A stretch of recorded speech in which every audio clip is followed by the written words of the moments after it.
It took just a few hours for President-elect Trump to name former Florida Attorney General Pam Bondi as his new choice for U.S. Attorney General.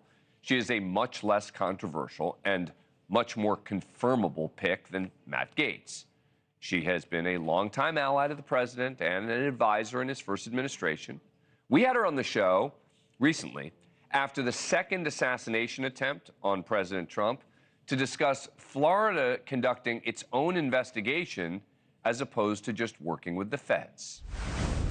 Pam, good to see you. Thank you for being here. All right, tell me you aren't going to defend Governor. I don't know what you're going to say on this, but are you going to defend Governor DeSantis' position on this? First, it's great to see you, Dan. I've known you for many years. So it's great to see you. So here's who I'm going to defend. I'm going to defend Donald Trump, who's the victim in this case. And to disagree with you for a moment, nothing about this case is done in the usual course of business. You've got Donald Trump. So he's a victim, of course, of not one, but two attempted assassinations. Two. Yet the agency who's investigating him wanting to lock him up forever, the FBI and the DOJ, they raided his home at Mar-a-Lago. The director of the FBI, after the first assassination attempt, said, oh, President Trump may have been hit by a piece of stray glass. We all know he was shot. And the head of the FBI in the Southern District of Florida, Dan, made vicious statements about the president that he had to remove from social media. So put yourself in his place, in the victim's place, Donald Trump. You have Ron DeSantis, whatever his motive is, coming out saying, hey, we have parallel jurisdiction. And then you have the Federal Department of Justice. You're a victim. Who would you choose to want to make sure you're safe if you're Donald Trump? Now, having said that, though, I do not know the U.S. Attorney in the Southern District, and I am praying and hoping that he is a fair man and that this is going to be prosecuted wisely and smartly by the feds. I can't imagine anyone in this country who wouldn't want this monster locked up forever.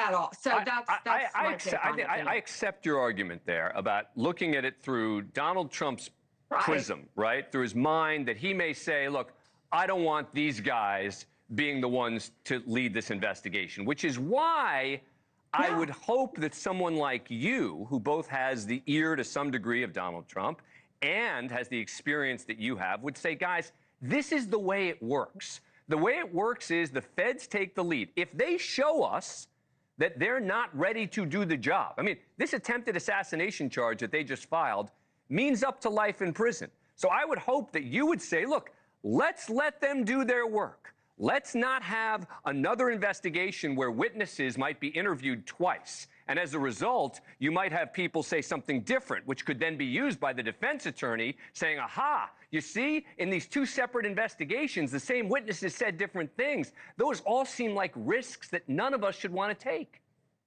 Yeah, and Dan, you're a brilliant attorney. And that's so Nick Cox is the statewide prosecutor for the entire state of Florida.